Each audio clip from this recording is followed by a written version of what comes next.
Welcome to the Movement Center and welcome to the Office series, an innovative idea where we've compiled a series of videos showing you how to self-manage and self-treat common office injuries that we see all from the comfort of your own office.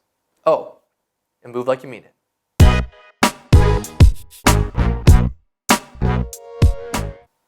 All right, guys, welcome to episode 6, part 1 of the Office series. And so for the episode 6, we're focusing on tennis elbow. And why we're breaking this up into 2 episodes is a lot of time people come in with tennis elbow, but it's not actually tennis elbow. So a lot of times if someone comes in, they've been treated for a long time for tennis elbow, even though they don't play tennis. They have this pain and it's not going away. They've done all these stretching. It's actually getting worse. It's a sign for you that it's probably not a classic tennis elbow. Sometimes there's a nerve that comes down this way called your radial nerve, and it can actually get stuck or irritated for whatever the reason, and that can cause that local pain, in which case treating it as a classic tennis elbow can actually make things worse. So I'm going to show you a test you can use to try to identify that, but if you do have this, I'd recommend popping in with a healthcare person that you trust to do either way. Part B of this will focus on how to treat more of a classic tennis elbow, and for part 1 here, we're going to focus on this sort of test to work on this piece of things, okay? So what we're going to do is grab on to our fists here like this. So you're going to put your thumb in between your fists like this. We call this pass the baton. It's a test for the radial nerve, which is just a nerve that comes out of the neck down into the forearm. So we're going to come up. You can stay facing this way. I'll face this. So you're going to come up across your arm, across your body. You're going to flex your wrist. And then holding this position, you're going to go ahead and straighten your elbow as you pull it back behind your body like this. Like you're passing a baton, Donovan Bailey doing some sprints. So as you come back down this way. And if you come down like this and it reproduces your pain, is uncomfortable, it's a good idea that something's going on with that nerve. Now, if you come here and then you bring your neck towards the side, so you bring your neck over like this and it makes it worse and you're like, that's my pain, you don't have a true tennis elbow, you got something else going on. And that's where we want to work on these sort of things, okay? So step 1, exercise number 1 we're going to do is use our trusty ball.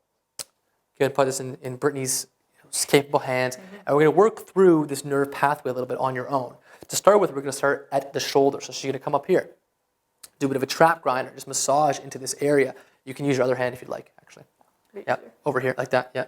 And she can push down like this. She can move her arm back and forth as she does this. She can move her neck back and forth if it's comfortable to break up these muscles and just kind of relax them. We're just trying to tell the body, hey, it's okay for these muscles to relax and allow these nerves to move through the muscle well. The second place she's going to work is into her chest. So now she's going to work into here and just kind of roll around. There's a little tender bit in there you'll poke on. It should be comfortable. None of this should make things worse at your elbow. Perfect. So she works there. Number 3 spot she's going to hit is into here. We're actually going to do almost that cat's meow exercise we're going to do in our next episode for tennis elbow, but more locally over the area, and we can move back and forth a little bit like this. Number 1 thing you don't want to do for this is a static stretch. So if you have this going on, you don't want to do the classic tennis elbow stretch, which is this, because it will make things more uncomfortable and worse. Nerves don't like to be stretched, like to be moved back and forth. So holding that nice comfortable stretch here is a good place to start for a true tennis elbow, not for this piece. Now, once you've gone ahead and loosened up that muscle, we're going to go ahead and use that test to treat it. So we're going to come here in that fist, our pass our baton position. We should go back and it should feel better a little bit after you do that release. If it's not feeling better after that little bit of a 2 minutes in each spot, then you want to go get yourself taking a look at. But if it is feeling better, what you can do is rock back and forth a little bit like this. So you're coming up like this, fully slackening or bending the nerve, and then you're going to go ahead and pull it through and lengthen it till you get a bit of a stretch, and then come back up.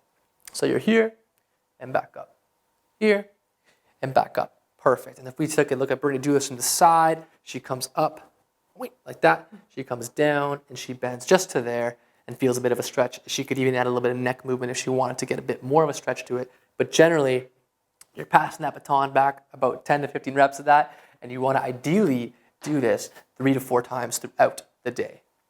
All right, so that's our part A of episode 6 of tennis elbow. Part B, coming next week, subscribe to check that out, is going to be more focused on a classical tennis elbow. All ways you can do this for the comfort of your office. If you have any questions, let us know. Subscribe to the channel. Follow us on Instagram at The Movement Center.